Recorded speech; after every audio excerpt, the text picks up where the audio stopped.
Hey everyone, I am going to paint my brand new phone case, and I am going to go over this process with you, in case you want to do it too, because I'm not gonna lie, it was a lot of fun, and I love my phone case. It's my favorite phone case that I have ever had, and I used to have a big rubber Totoro phone case.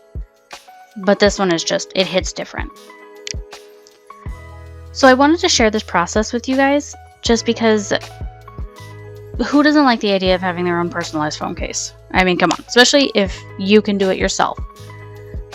It was a lot of fun. It was a big learning experience, and I even had to reach out to another artist for reassurance that my plan might actually work. So shout out to Absolute Ama, I think that's how you say her name, for answering my pestering questions about UV resin on gouache, and I'll get to that in a second. But yeah, I wanted to share this process with you, tell you where I messed up, where it worked out, and you know, I'll even have my steps in the description below in case you want to do this yourself. Because again, wait till the end, you'll see how cool this phone looks. So the first thing that I did to prep my phone case, you know, made sure it was clean, sanded it. I used 220 grit sandpaper, I believe, a small grit sandpaper, just to buff my phone case because I was going to put clear gesso on it. I put clear gesso on it because my plan was to take my stencil that you saw just a bit ago and put it underneath my phone case so that way I could paint on top and kind of use that as a guide. That didn't work out for a number of reasons. So I used the clear gesso. I live in a humid state and it was raining a lot, so the gesso didn't really dry. I didn't give it enough time to dry, and I kind of tried to rush it, which was a mistake. So if you do this, I recommend, you know, painting the gesso or whatever you use. It doesn't have to be clear, it could be regular gesso. I just did clear for the purpose of, you know, painting over it, or painting through it, I guess. And let it sit overnight to dry. Because I tried to use my acrylic gouache, the fluorescent red, that I always use for my underpaintings. I tried to paint that on top of it, and it started rubbing it away because I didn't give it enough time to dry. That was one of my mistakes, which led to a few others. So because of that, you know, I had to give it enough time to dry, so I let it sit overnight. I did a second coat of the gesso before I finally did my layer of acrylic gouache, which I wanted to be light, just so that way I could see my stencil underneath. But that didn't really work out. It came out a little darker than I had anticipated. And so what you saw at the beginning was me outlining and tracing the stencil that I had made, which I'm so glad I did this on tracing paper, just because I ended up, you know, doing the old method like you can use when you do carvings, lino cuts, and stamp carvings and such. You can trace and rub, or at least that's what I do, trace and rub the design onto the stamp. So I did that and put the design onto my phone case, and it worked out great. I was able to retrace it and change a few things that I didn't like about the stencil, and, you know, continue on. It was from there on that things started to go just perfectly. I have one other painting that I've done where I did gouache on top of the acrylic gouache, and it's on a wooden slab that I had primed with clear gesso, put my fluorescent underpainting on, and then it took me forever to do it just because my gouache wasn't really sticking. It was rubbing all over the place. You know, gouache is very different than acrylic gouache because it's still water-based, and it took a while for me to do. It was very frustrating. But this one was different because I actually mostly took from the tube, is mostly fresh, which made my life a bajillion times easier.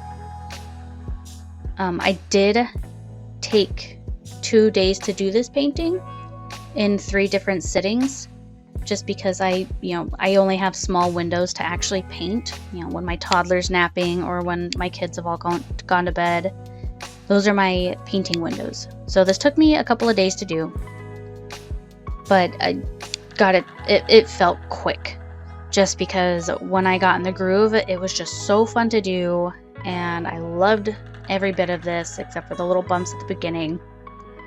But at least they were a learning experience, right? So, like I said, this is done in gouache. This whole beetle is. The background I did with acrylic paints. And then the top coat that I did to protect the entire painting was UV resin.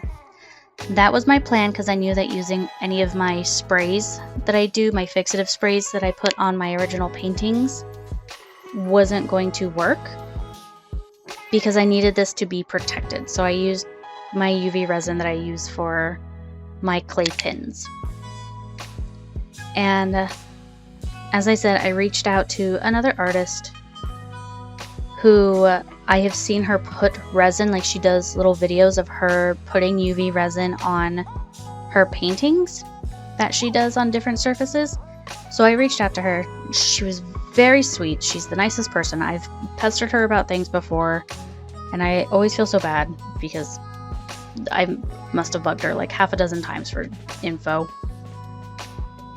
But she's so kind and she's so transparent. And I asked her if she used gouache or if she used acrylic paints for those pieces, and she said gouache. And I was like, that's great, but aren't you worried that the UV resin will smear? And she says, well, no, because the UV resin isn't water-based.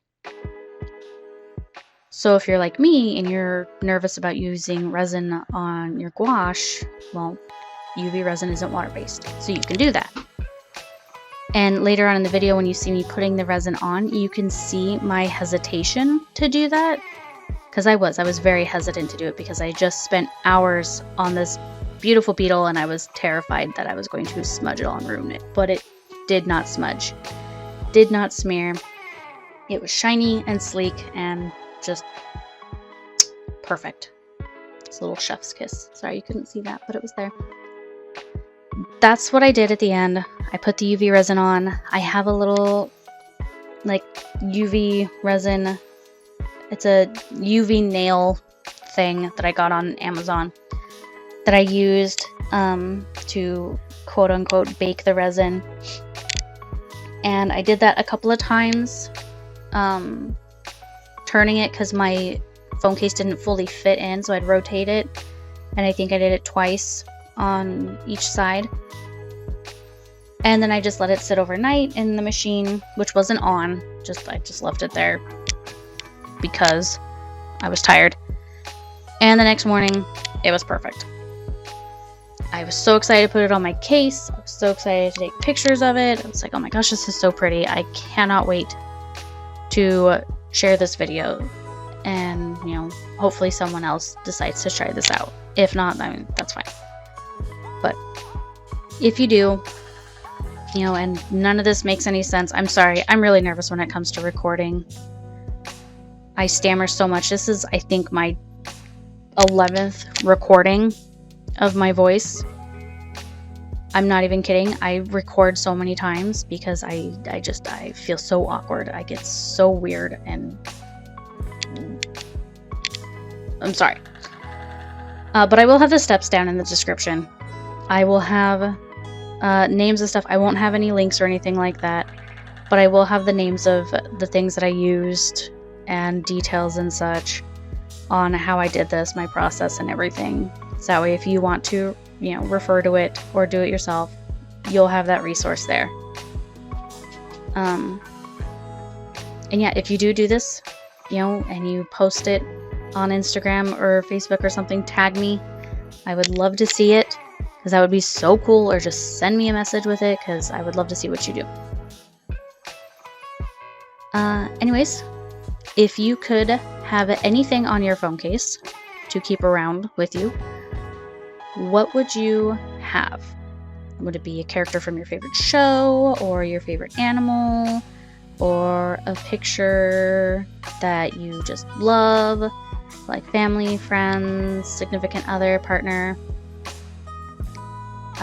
What would you have on your phone case? Obviously, I chose a beetle because bugs are dope. Anyways, I hope you guys have a fantabulous day. Thank you if you made it through this entire video listening to my voice. You are a better person than I am. And I will see you guys next time. Ciao!